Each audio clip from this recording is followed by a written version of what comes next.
Good morning, students. Myself is Nitin Khandelwal. I am faculty of Mathematics in Nishan's classes private limited. आज lecture first के अंदर class 12 के हम probability के बारे में स्टडी करेंगे.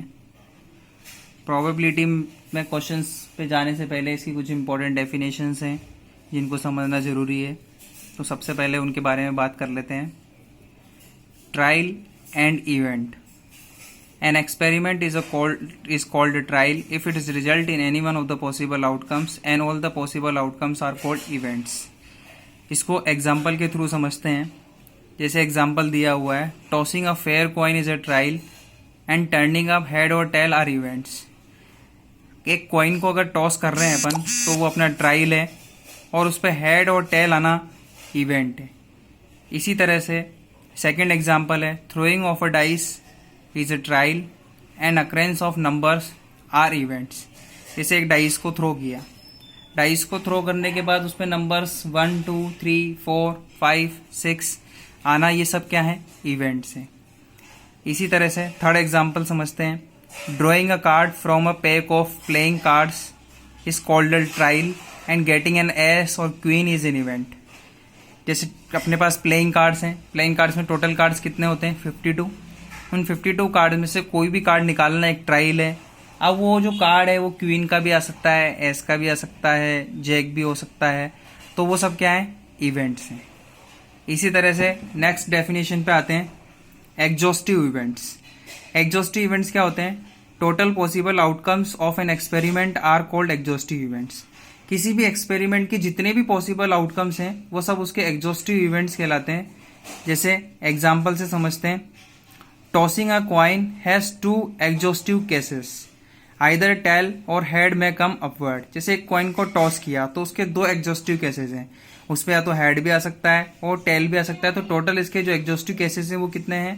2 हैं. इसी तरह से second example, throwing a die 6 exhaustive cases. जैसे एक डाइस को थ्रो करने पर उसमें नंबर 1 2 3 4 5 6 आता है, तो उसकी जो टोटल एग्जॉस्टिव केसेस हैं वो कितने हैं? 6.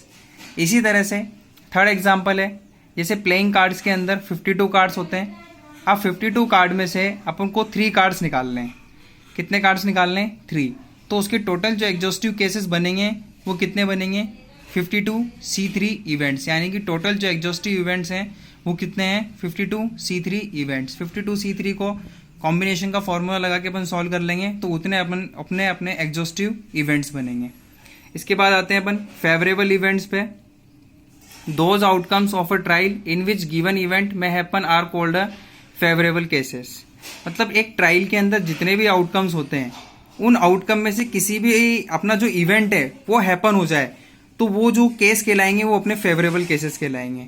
जैसे एक कॉइन को टॉस किया, एक कॉइन को टॉस करने पर फेवरेबल केसेस, फेवरेबल अपना इवेंट है कि हेड आए, तो हेड आना अपना क्या हो गया? इवेंट आ गया. तो total number of favourable cases कितने हो गए अपने? इसी तरह से नेक्स्ट एग्जांपल लेते हैं. If a ball is drawn from a bag containing 4 black and 3 white balls then favourable cases for drawn ball to be black are 4C1. जैसे एक बैग के अंदर 4 ब्लैक बॉल्स हैं और 3 वाइट बॉल्स हैं और अपन को एक बॉल निकालनी है और वो ब्लैक कलर की बॉल हो, तो टोटल ब्लैक कलर की बॉल्स कितनी है? 4. उनमें से अपन को कितनी बॉल निकालनी है? 1. तो टोटल नंबर ऑफ जो फेवरेबल केसेस होंगे अपने वो कितने होंगे? 4C1. तो इस तरह से ये अपना फेवरेबल केसेस के बारे में. नेक्स्ट है इक्वली लाइकली इवेंट्स. 2 और more events are said to be equally likely events if they have the same number of favourable cases. 2 या 2 से ज़्यादा इवेंट्स को अपन इक्वली लाइकली इवेंट्स कब कहेंगे? जब उनके अंदर same number of favourable cases होंगे. Same number of favourable cases अगर 2 या 2 से ज़्यादा इवेंट के अंदर हैं तो वो इक्वली लाइकली इवेंट्स हैं. जैसे एग्जांपल से समझते हैं, the result of drawing a card from a well shuffled pack of cards any card may appear in draw so 52 different cases are equally likely. एक का प्लेइंग कार्ड्स में जो total cards होते हैं 52 कार्ड्स हैं.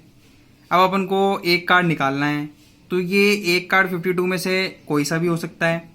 तो जो 52 डिफरेंट केसेस हैं या 52 डिफरेंट जो इवेंट्स हैं वो सब कैसे इवेंट्स हैं? इक्वली लाइकली है. इक्वली लाइकली हैं, उन सबकी जो प्रोबेबिलिटी है वो सब क्या है, सेम है। इसी तरह से सेकंड एग्जांपल लेते हैं। In tossing a coin getting head और tail are two equally likely events.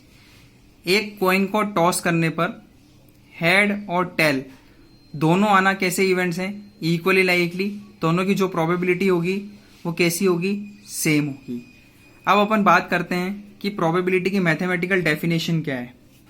Mathematical definition, let there are n objective, total n objective events हो, म्यूचुअली एक्सक्लूसिव हो, म्यूचुअल एक्सक्लूसिव के बारे में अपन आगे पढ़ेंगे, एंड इक्वली लाइकली केसेस हो कोई भी इवेंट ए के लिए, and of those are favourable to it, and m जो इवेंट है वो इसके क्या है, फेवर में है। तो इवेंट ए के जो हैपनिंग होने की जो प्रोबेबिलिटी होगी उसका जो रेशो डिवाइड किया है वो क्या, किससे डिवाइड किया है, m बाई n से, जिसको डिनोट करेंगे प्रोबेबिलिटी ऑफ ए। यानी कि प्रोबेबिलिटी ऑफ ए का जो फॉर्मूला है वो m अपॉन n, जहां पर क्या है, m क्या है आपका number of favourable cases to A, और n क्या है, number of exhaustive cases to A. Exhaustive cases और फेवरेबल केसेस के बारे में मैंने आप लोगों को बता दिया है कि अगर किसी भी इवेंट्स ए की अपन को प्रोबेबिलिटी निकालनी है तो उसके लिए अपन ये फॉर्मूला यूज करेंगे, number of favourable cases to A upon number of exhaustive cases to A. अब इसी तरह से अपन देखेंगे जो m रहेगा, जो फेवरेबल केसेस रहेंगे वो 0 से ग्रेटर और इक्वल बट लेस देन और इक्वल टू n, क्योंकि टोटल जो हैं वो अपने n एग्जस्टिव इवेंट्स हैं, और फेवरेबल केसेस जो हमेशा रहेंगे वो या तो 0 के इक्वल रहेंगे या 0 से ग्रेटर, या फिर टोटल जो एग्जस्टिव केसेस हैं उनसे इक्वल रहेंगे या फिर कम ही रहेंगे। सो अपन ये कह सकते हैं कि किसी भी इवेंट्स की जो प्रोबेबिलिटी है वो हमेशा 0 से 1 के बीच में लाई करेगी, यानी कि probability of A greater than और equal to 0 but less than और इक्वल टू 1। इसी तरह से ए बार डिनोट, ए बार क्या डिनोट करता है, किसी भी इवेंट ए के नहीं होने की। A bar denote event that A does not happen, कि ए होगा ही नहीं ए इवेंट। तो then probability of A bar कैसे निकालेंगे। अब फेवरेबल केसेस क्या हो जाएंगे, टोटल में से जो अनफेवरेबल है, जो इवेंट होगा ही नहीं, तो टोटल n में से क्या माइनस कर देंगे, m, तो n minus m upon n। अब इसको थोड़ा सॉल्व आउट करेंगे, अलग अलग करेंगे तो n से n कैंसिल हो जाएगा, 1 माइनस m अपॉन n, तो 1 तो 1 की जगह ही है, m अपॉन n क्या है आपका, प्रोबेबिलिटी ऑफ a, यानी कि प्रोबेबिलिटी ऑफ a बार जो है वो 1 माइनस प्रोबेबिलिटी ऑफ a। इसी तरह से अपन कह सकते हैं कि probability of a plus probability of a बार, मतलब किसी भी इवेंट के होने की और उसके नहीं होने की प्रोबेबिलिटी का जो सम रहेगा वो कितना रहेगा, 1 रहेगा।